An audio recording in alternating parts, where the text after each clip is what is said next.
बहुत बहुत स्वागत है। आम आदमी पार्टी का डेलीगेशन अभी अभी मुख्य निर्वाचन अधिकारी से मिल कर के आया है। मेरे साथ इस डेलीगेशन में आम आदमी पार्टी लीगल विंग के प्रेसिडेंट मोक्ष पसरीजा जी, हमारे प्रदेश के उपाध्यक्ष आम आदमी पार्टी के अनिल रंगा जी, प्रदेश के उपाध्यक्ष यादव जी, मनीष यादव जी और प्रदेश युवा सचिव मोना सिवाज जी डेलीगेशन में हमारे साथ थे। चुनाव के दौरान जिस तरीके की दिक्कत और परेशानी आम आदमी पार्टी के उम्मीदवार को आ रही है, हमें परमिशन संबंधित जो दिक्कतें आ रही हैं उनको लेकर के मुख्य रूप से हम मुख्य निर्वाचन अधिकारी से मिले थे। मुलाकात बहुत अच्छी और मैं कह सकता हूं फ्रूटफुल रही। हमें मुख्य निर्वाचन अधिकारी ने ये आश्वासन दिया है कि सभी बातों के ऊपर वो विचार करके उसके बारे में कोई सही निर्णय लेंगे और आगे से ऐसी चीज़ें ना हो, इसका ख्याल चुनाव आयोग के जो डिस्ट्रिक्ट में अधिकारी हैं उनको हिदायतें इस तरह से दी जाएंगी कि इसका ख्याल रखा जाए। ये मेमोरेंडम भी हम चुनाव आयोग में दे करके आए हैं जिसमें सारी बातें लिखित रूप से हमने दी हैं। आप लोगों को मालूम है कि कैथल में जिस तरीके का इंसिडेंट हुआ था, चुनाव में हमने परमिशन के लिए अप्लाई किया और उसके जवाब में गालियां लिख करके भेजी गई। ये भारत के इतिहास में अपनी तरह का पहला मामला था। चुनाव आयोग ने भी इसे बेहद गंभीरता से लिया है और इस पूरे मामले में क्या कार्रवाई चल रही है उसके बारे में भी हमारे साथ जानकारी मुख्य निर्वाचन अधिकारी ने, अनुराग अग्रवाल जी ने शेयर की हमारे साथ वो जानकारी, और सही दिशा में चुनाव आयोग की कार्रवाई चल रही है। उस जानकारी मिलने के बाद हम इसको लेकर के आश्वस्त हैं। कड़े निर्देश भी उसके बाद जिला चुनाव अधिकारियों को दिए गए हैं और आगे से इस तरीके की चीज़ें ना हो सकें उसके लिए भी एक इस तरीके का फ्रेमवर्क तैयार किया जाए, इसके बारे में भी मुख्य निर्वाचन अधिकारी ने हमें आश्वस्त किया है। इसके अलावा कुरुक्षेत्र में भगवंत मान जी के रोड शो से ठीक पहले डीसी ऑफिस की एक टीम आकर के पोस्टर्स और झंडे उतारने का जिस तरीके से काम किया गया उसको भी हम मुख्य निर्वाचन अधिकारी के संज्ञान में लेकर के आए हैं और उन्होंने हमें यह आश्वस्त किया है कि परमिशन लेने के बाद इस तरीके की दिक्कतें ना आए, इसका समाधान किया जाएगा और संबंधित अधिकारियों को निर्देश इसके बारे में जारी किए जाएंगे। एक और मुद्दा जिसको लेकर के हम मुख्य निर्वाचन अधिकारी के पास गए थे, वो महत्वपूर्ण मुद्दा कैथल के इंसिडेंट के बाद हमारे संज्ञान में आया। बहुत सारी जगहों पर जो कॉन्ट्रेक्चुअल एम्प्लॉयज़ हैं उनको चुनाव दफ्तरों में, चुनाव अधिकारी के दफ्तरों में उनसे काम कराया जा रहा है। हमारे संविधान में, कानून में जितनी भी लायबिलिटीज़ हैं, जितने नियम कानून हैं, उनमें ज़्यादातर पब्लिक सर्वेंट या गवर्नमेंट सर्वेंट शब्द का इस्तेमाल किया गया है। वो सरकारी अधिकारियों के लिए बनाए गए हैं। ऐसे में अगर कोई अनटूवर्ड इस तरीके की घटना होती है तो उसकी जिम्मेदारी जो सीनियर अधिकारी है उसी के पास जाती है। जो व्यक्ति वो काम कर रहा है उसके ऊपर वो जिम्मेदारी नहीं ठहरती है, क्योंकि वो कॉन्ट्रेक्चुअल एम्प्लॉई हैं, वो गवर्नमेंट सर्वेंट नहीं है, वो पब्लिक सर्वेंट नहीं है। इसलिए हमने मुख्य निर्वाचन अधिकारी से ये भी हमने रिक्वेस्ट की कि इसको एक बार रीवर्क किया जाए, रिव्यू किया जाए कि डिस्ट्रिक्ट चुनाव अधिकारी के दफ्तर में कौन लोग हैं जो चुनाव संबंधित कार्यों के अंदर शामिल हैं। बहुत सारी जगहों पर डिस्ट्रिक्ट लेवल पर कॉन्ट्रेक्चुअल एम्प्लॉयज़ जो लगाए जाते हैं वो किसी न किसी पॉलिटिकल एफिलिएशन से होते हैं, सरकारी सिफारिशों से लगते हैं, और उनसे ये उम्मीद करना कि वो अनबायस्ड एटीट्यूड रखेंगे, ये संभव नहीं है। इस बात को भी मुख्य निर्वाचन अधिकारी ने बहुत संजीदगी से लिया है। उन्होंने ये कहा कि ये बहुत महत्वपूर्ण विषय है जो हम संज्ञान में लेकर के आए हैं और इसके बारे में भी वो ज़रूरी जानकारी इकट्ठा करके निर्देश अपने चुनाव आयोग के अधिकारियों को डिस्ट्रिक्ट लेवल पे या जो भी इसके बारे में फ्रेमवर्क तैयार करना होगा वो करेंगे। एक और घटना जो कल हमारे संज्ञान में आई, आप सबने भी देखा होगा, करनाल से भारतीय जनता पार्टी के उम्मीदवार मनोहर लाल जी, वो कल मीडिया से मुखातिब थे और आज के दिन में मनोहर लाल जी ना तो सीएम हैं, ना विधायक हैं, ना किसी और सरकारी पद पर मौजूद हैं, लेकिन उसके बावजूद वो जिस तरीके से मीडिया को संबोधित कर रहे थे वो सरासर मॉडल कोड ऑफ कंडक्ट का वायलेशन है। मैं सबसे पहले आपको उनका वो संबोधन सुनाना चाहता हूं। छोटा स्थान है, कुछ बच्चों को रेवाड़ी किया गया है, रेफर किया गया है और वहाँ के आसपास के जो एक्सपर्ट डॉक्टर हैं उनको भी वहाँ पे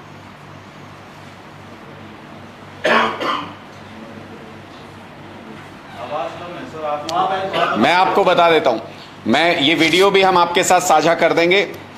इस वीडियो में मुख्यमंत्री जी जो पूर्व हो चुके हैं, ना वो आज के दिन में मुख्यमंत्री हैं, ना वो आज के दिन में विधायक हैं, आज के दिन में उनको सिर्फ जिस संबोधन को वो कर रहे थे, हम फेक चीफ मिनिस्टर, फर्जी मुख्यमंत्री कह सकते हैं। फर्जी मुख्यमंत्री की तरह मनोहर लाल जी, जो कि भारतीय जनता पार्टी के उम्मीदवार हैं, वो एक्ट कर रहे थे मीडिया के सामने और सरकार के बिहाफ पे बहुत सारी घोषणाएं कर रहे थे। एक इतने सेंसिटिव इशू में, कनीना में जिस तरीके का हादसा हुआ, उसको लेकर के पूरे प्रदेश की, पूरे देश की संवेदनाएं पीड़ित परिवारों के साथ थी, मृतक बच्चों के परिवारों के साथ हैं। ऐसे संवेदनशील विषय के ऊपर किसी सरकारी पद पर ना होते हुए भी इस तरह की घोषणाएं करने कि उनको मुआवजा दिया जाएगा, उसके खिलाफ जांच हमने बिठा दी है, किसी दोषी को छोड़ा नहीं जाएगा, सख्त कार्रवाई की जाएगी, डॉक्टर्स को इंस्ट्रक्शन दे दिया है कि किस तरह से काम करना है। एक मुख्यमंत्री जिस तरीके की भाषा का इस्तेमाल करता है और प्रशासन को इंस्ट्रक्ट करता है, भारतीय जनता पार्टी के केवल करनाल से उम्मीदवार, लोकसभा उम्मीदवार होने के बावजूद मनोहर लाल जी उस भाषा का इस्तेमाल कर रहे थे। और मुझे ये कहने में बिल्कुल हिचक नहीं है कि एक फर्जी मुख्यमंत्री की भूमिका निभा रहे थे। जैसे फिल्मों में हमने देखा है कि कोई मुख्यमंत्री बन के चला जाए, 5-7 काम का अनाउंसमेंट कर दे, कुछ काम निकाल ले और उसको बाद में बताया जाए कि देखो फर्जी मुख्यमंत्री ने ये काम कर दिया। तो कल ढेर सारी घोषणाएं फर्जी मुख्यमंत्री मनोहर लाल जी ने कर दी। इसके खिलाफ भी हम मुख्य निर्वाचन अधिकारी को कंप्लेंट करके आए हैं कि उनके खिलाफ कोड ऑफ कंडक्ट के वायलेशन का, गलत पोस्चरिंग करने का और मिसकंडक्ट, जिसमें वो अपने आप को मुख्यमंत्री की तरह दिखाने की कोशिश कर रहे हैं और चुनावी फायदा लेने की कोशिश कर रहे हैं, उस मिसकंडक्ट के लिए उनके खिलाफ कार्रवाई की जानी चाहिए। ये भी हम चुनाव आयोग के समक्ष बता करके आए हैं। मुझे लगता है कि मनोहर लाल जी की 9.5 साल की जो आदत है वो छूटने का नाम नहीं ले रही है और आज भी वो अपने आप को प्रदेश का मुख्यमंत्री समझते हैं, जो कई तरीके से गलत है। एक तो वो संवैधानिक पद का, मर्यादा का अपमान कर रहे हैं, दूसरा वो आज के दिन जो प्रदेश के मुख्यमंत्री हैं नायब जी, उनका भी अपमान कर रहे हैं, उनको एक रबड़ स्टैंप मुख्यमंत्री घोषित करने की कोशिश कर रहे हैं, जबकि स्वयं वो किसी सरकारी पद पर आज के दिन किसी अथॉरिटी में मौजूद नहीं है। उसके बावजूद वो एक फेक चीफ मिनिस्टर की तरह एक्ट कर रहे हैं। इसके खिलाफ भी हमने चुनाव आयोग को शिकायत की है। आपके कोई प्रश्न तो पूछ सकते, ये अभी सर्कुलेट कर देंगे जो हमने कॉपी दी है। आप कह रहे हैं कुछ घोषणा की, क्या कोई है घोषणा? मनोहर लाल ने घोषणा की है? मनोहर लाल जी अपने वक्तव्य में कई सारी बातें बोलते हुए नजर आ रहे हैं जो उनके अधिकार क्षेत्र से बाहर है। एक प्राइवेट व्यक्ति होने के नाते, बीजेपी के उम्मीदवार होने के नाते, ना तो उनका प्रदेश की मेडिकल टीम के ऊपर, डॉक्टर्स के ऊपर कोई कंट्रोल है जो ये बता सके वो कि डॉक्टर्स को और हॉस्पिटल को क्या हिदायत दी गई है, ना उनका प्रशासन के ऊपर किसी तरह का कंट्रोल है जो वो ये कह सकें कि मृतकों के परिवारों को मुआवजा दिया जाएगा, ना आज के दिन में उनके पास इस तरीके का पॉलिटिकल कंट्रोल है जो ये बता सकें कि इस घटना से संबंधित जो भी व्यक्ति हैं उनको किसी हालत में छोड़ा नहीं जाएगा, उनके खिलाफ कानूनी कार्रवाई की जाएगी। हमारा सवाल सिर्फ इतना है कि एक बीजेपी के उम्मीदवार होने के नाते, एक लोकसभा से वो एक उम्मीदवार हैं, ऐसे तो कल को 10 उम्मीदवार एक पार्टी से हैं, 10 उम्मीदवार एक पार्टी से हैं, बाकी और उम्मीदवार हैं, कोई भी खड़ा होके सरकार के बिहाफ पे घोषणाएं करने लग जाएगा कि सरकार ये करेगी, सरकार वो करेगी। उनको इस बात का कोई भी ना नैतिक न प्रशासनिक अधिकार है। आज के दिन वो एक प्राइवेट पर्सन है। प्राइवेट पर्सन होकर भी मुख्यमंत्री की भूमिका में मीडिया को संबोधित करना, ये अपने आप को गलत तरीके से प्रोजेक्ट करके जनता के बीच में वोट बटोरने की, और इतने संवेदनशील विषय पर वो ऐसी बात करेंगे, इसका बिल्कुल भी अंदाजा हमको नहीं था। और बिल्कुल ये एहसास नहीं था कि मनोहर लाल जी इतने संवेदना शून्य हो सकते हैं कि इसकी भी पॉलिटिकल माइलेज लेने की कोशिश करें। इसको लेकर के हमने कोड ऑफ कंडक्ट के वायलेशन की कंप्लेंट चुनाव आयोग के सामने की है। जी बिल्कुल, वीडियो हमने मुख्य निर्वाचन अधिकारी को अपने समक्ष दिखाया भी, और उनको ये वीडियो हमने हस्तांतरित भी किया, दिया भी है उनको, कि वो इसको देख करके सही निर्णय इसके ऊपर ले सके, जो विधिक कार्रवाई है वो कर सके।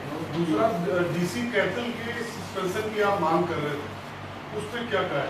देखिए, हमने पूरे विषय के ऊपर चर्चा की है मुख्य निर्वाचन अधिकारी से, और उसके ऊपर अभी भी निर्वाचन आयोग की, चुनाव आयोग की अभी भी कार्रवाई उस विषय के ऊपर चल रही है। उसमें क्या प्रोग्रेस है वो हमको ब्रीफ किया, एक तरीके से हमको उसकी जानकारी हमारे साथ साझा की। हम उस विषय पर संतुष्ट हैं कि जिस तरीके से चुनाव आयोग स्ट्रिक्टली उसके ऊपर कार्रवाई कर रहा है, हमें लगता है वो सही जगह पर वो पहुंचेगा। और उस विषय से संबंधित कुछ और बातें हम चुनाव आयोग के संज्ञान में डाल करके आए हैं, जिनके ऊपर चुनाव आयोग अपने अधिकारियों से डिस्कस करने के बाद निर्णय लेंगे।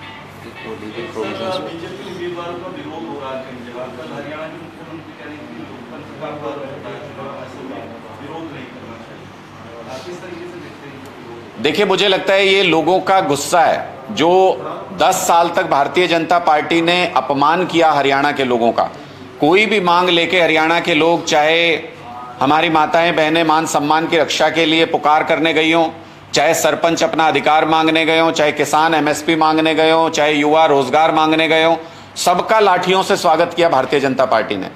तो उस अपमान का गुस्सा है लोगों के अंदर, जो इस तरीके के विरोध में निकल करके आ रहा है। लेकिन मैं सभी से अपील करूंगा पूरे प्रदेश में कि ये लोकतांत्रिक शक्ति जो वोट के जरिए हमको हमारे लोकतंत्र ने दी है, और जिसको बदल करके भारतीय जनता पार्टी तानाशाही लाना चाहती है, उसका जवाब लोकतांत्रिक ताकत से वोट के जरिए दें। और जिस तरीके से विरोध करने का सबको अधिकार है, लेकिन संयमित तरीके से, शांतिपूर्ण तरीके से विरोध प्रदर्शन का अधिकार हमें लोकतंत्र ने दिया है। वो अगर कोई विरोध करता है तो जायज़ है, स्वीकार्य है, लेकिन उससे भी ज़्यादा ध्यान इस बात पर देना चाहिए कि अपने गुस्से को लोग अपने आस पड़ोस के लोगों के साथ, अपने रिश्तेदारों के साथ, बाकी लोगों के साथ विमर्श करके साझा करें, और एक ऐसा माहौल तैयार करें कि जब वोटिंग हो तो भारतीय जनता पार्टी के खिलाफ वो गुस्सा, जो वोटिंग मशीन है उसमें उनके खिलाफ बटन दबा करके, इंडिया गठबंधन के समर्थन में बटन दबा करके वो गुस्सा जाहिर करें। ऐसा मैं हरियाणा के लोगों से उम्मीद करता हूं, ऐसी मैं अपील करता हूं। मैं कुछ इसके लीगल पहलू पर हमारे लीगल विंग के अध्यक्ष मोक्ष पसरीजा जी हैं, मैं उनसे कहूंगा कि वो लीगल पॉइंट के ऊपर थोड़ा सा ब्रीफ करें। मैं हूं यहीं पे, इसके बाद मैं हूं यहीं पे, इसके बाद बोल दूंगा। सभी साथियों को नमस्कार। हमने चीफ इलेक्टोरल ऑफिसर से एक रिक्वेस्ट ये भी करी कि जो अभी एफआईआर उन्होंने कैथल के मामले में करी है, जो भी दोषी कर्मचारी थे, उसमें इंडियन पीनल कोड के सेक्शंस भी लगाए जाएं, क्योंकि अभी उन्होंने बड़े हल्के सेक्शंस लगाए हैं इंफॉर्मेशन टेक्नोलॉजी के तहत। तो सेक्शन 166 आईपीसी, 167 आईपीसी, 217, 218, जिसमें अगर कोई पब्लिक सर्वेंट कुछ गलत कोई डॉक्यूमेंट किसी तरीके से क्रिएट करता है या रिजेक्ट कर देता है क्रिमिनल इंटेंशन के चलते, तो उस तरीके के सेक्शंस भी उस एफआईआर में लगाए जाने चाहिए, और एक निष्पक्ष जांच होनी चाहिए उसमें। एक हम जो लीगल परमिशंस, हमारे जितने कार्यक्रम हो रहे हैं कुरुक्षेत्र लोकसभा में, उसके संदर्भ में जो हमें परेशानी आ रही है, क्योंकि जो रिस्पेक्टिव एक एआरओ है या डीआरओ है वहाँ पर, उनको ऐसा लगता है कि उनको कुछ नॉलेज की कमी है। जैसे कल एक हमने परमिशन अप्लाई करी और उसमें हमने मेंशन किया कि हमारा ये कार्यक्रम गांव के चौपाल में है, तो 6 से 8 घंटे हमारे जो वकील साथी वहाँ पर गए हुए थे परमिशन के लिए, उनके इस बात पर खराब हो गए कि उनको ये बोला कि आप एक जो सही लोकेशन है वो आप बताइए। अब गांव के चौपाल हमने उसमें मेंशन कर दिया है और ये बात उनको समझने में 6 से 8 घंटे लग गए। तो एक सही तरीके से सही इंस्ट्रक्शंस AROs और DROs के पास चली जाएं, जिससे कि हमें परमिशन लेने में ना विलम्ब हो, ताकि जो जितने भी हमारे कार्यक्रम हैं वो उनकी लैक ऑफ परमिशन की वजह से रिजेक्ट ना हो जाएं और हम कार्यक्रम सुचारू रूप से कर पाएं, हमारा जो भी कैंपेन है उसका। एक और जैसा इशू आ रहा था कि पब्लिसिटी मटेरियल अगर हम रोड शो या रैली में हम यूज़ करते हैं और उसमें हम हमारे आवेदन में परमिशन लेते हुए ये मेंशन कर देते हैं कि ये रैली या रोड शो पब्लिसिटी मटेरियल के साथ है, तो जो वहाँ पर ARO या जो इलेक्शन ऑफिसर्स हैं, अभी जैसे हमारा भगवंत मान जी का शो हुआ रोड शो कुरुक्षेत्रा में, तो जो हमारा पब्लिसिटी मटेरियल वहाँ पर हम यूज़ कर रहे थे रोड शो के दौरान, उसको उन्होंने फोर्सफुली रिमूव कर दिया वहाँ से और उसको रोड शो शुरू होने से पहले ही हटा दिया गया। तो ये सब बातें हम CEO साहब के संज्ञान में लाए हैं और उन्होंने आश्वासन दिया है कि उचित निर्देश और उचित इंस्ट्रक्शंस रिस्पेक्टिव AROs और DROs को पूरे हरियाणा में दी जाएंगी, ताकि इलेक्शंस से रिलेटेड जो भी परमिशंस हैं, लीगल परमिशंस हैं, उसमें किसी तरीके की कोई बाधा ना आए और कोई विलम्ब ना आए। आप कुछ पूछ रहे हैं? आम आदमी पार्टी दिल्ली कह रही है कि राष्ट्रपति शासन लगाने की तैयारी है, आपको लगता है? देखिए, ये भारतीय जनता पार्टी की बहुत पुरानी साजिश है और उन्होंने हर प्रयास करके देख लिया। चुनाव के अंदर अमित शाह जी ने गली गली जाके पर्चे बांट के देख लिया, उनकी पार नहीं बसाई, भारतीय जनता पार्टी बुरी तरह हारी। जब सरकार बन गई उसके बाद उन्होंने ऑपरेशन लोटस चालू किया, वो भी उनका विफल हो गया पूरी तरह से, वो हमारे लोगों को नहीं तोड़ पाए उस वक्त। फिर उन्होंने निर्णय लिया कि सारे हमारे जो नेता हैं उनको जेल में डाल करके, अरविंद केजरीवाल जी को जेल में डाल के इस सरकार को तोड़ा जाए। अरविंद केजरीवाल जी जेल चले गए, लेकिन सरकार तो जो की तो है, सरकार नहीं टूट रही। तो भारतीय जनता पार्टी अब ये साजिश कर रही है, जो उनके कंडक्ट से पता चलता है कि कोई भी सीनियर अधिकारी, इतने सारी जगह खाली हैं दिल्ली के अंदर, लेकिन किसी भी नए IAS अधिकारी को वहाँ पोस्ट नहीं किया जा रहा। और भी कई सारी चीज़ें आतिशी जी ने बताई कि किस तरह से उनके कंडक्ट से ये पता चल रहा है कि भारतीय जनता पार्टी धीरे धीरे इस बात की तैयारी कर रही है कि दिल्ली के अंदर राष्ट्रपति शासन लगाया जा सके। लेकिन मैं भारतीय जनता पार्टी को खुली चुनौती देना चाहता हूं और उनको आगाह भी करना चाहता हूं। आप पहले ही अरविंद केजरीवाल जी को फर्जी मामले में जेल में डाल करके अपने हाथ जला चुके हैं। राष्ट्रपति शासन लगाने के बारे में सोचिएगा भी नहीं, दिल्ली के लोगों के अधिकारों को छीनने के बारे में सोचिएगा भी नहीं। अगर आप ऐसा सोचेंगे तो लोकसभा चुनाव में आपको सुपड़ा साफ करके दिल्ली के लोग इसका जवाब देंगे और आपके हाथ से वो शक्ति छीन लेंगे जिससे आप राष्ट्रपति शासन लगाने के बारे में सोच सकें और जिससे आप लोकतंत्र को कहीं ना कहीं नीचा दिखा के तानाशाही स्थापित करने के बारे में सोच सकें। कल आम आदमी पार्टी के 2 मंत्री ने इस्तीफा भेजा है और उन्होंने बाकायदा अपने इस्तीफे में मेंशन भी किया है कि पार्टी पूरी तरह से भ्रष्टाचार से लिप्त होती है, इसलिए रिजाइन कर। देखिए, मुझे लगता है कि जब कोई पार्टी छोड़ के जाता है तो आपके बारे में तारीफ के पुल तो नहीं बांधेगा, लेकिन हम राजकुमार आनंद जी की मजबूरी समझते हैं। हमें मालूम है कि उनके ऊपर किस तरीके से पुराने ईडी के मामले उठा करके उनको लगातार धमकाया जा रहा था। वो हमारे बहुत सारे लीडर्स को इस बारे में बताते भी रहे हैं, इसलिए हमने उनके बारे में, उनके विषय में कुछ बुरा नहीं कहा, हमने उनके बारे में कुछ नहीं बोला, क्योंकि हर व्यक्ति की सहने की अपनी क्षमता होती है। हर कोई संजय सिंह, अरविंद केजरीवाल नहीं हो सकता, हर कोई इस लड़ाई को अंत तक लेके जाए नहीं हो सकता, हर कोई बाबा साहब की तरह संविधान की इस लड़ाई को अंतिम सांस तक लड़ता रहे, पूरी ताकत के साथ लड़ता रहे, ऐसा नहीं हो सकता। बहुत सारे लोग परिवार की मजबूरियों के चलते, जब उनको बार बार ये धमकी दी जा रही थी कि परिवार समेत जेल में डाल देंगे, बहुत सारे लोग टूट जाते हैं और हम उनकी भावना की भी कद्र करते हैं। ऐसे लोगों के जाने से कोई पार्टी के ऊपर प्रभाव पड़ता है, पार्टी की विचारधारा पर प्रभाव पड़ता है, ऐसा नहीं है। पार्टी पूरी तरह मजबूती से, पूरी ताकत के साथ भारतीय जनता पार्टी की इन साजिशों का मुकाबला करने के लिए खड़ी है, खड़ी रहेगी। अरविंद केजरीवाल जी दिल्ली के मुख्यमंत्री थे, हैं और रहेंगे। Thank you very much.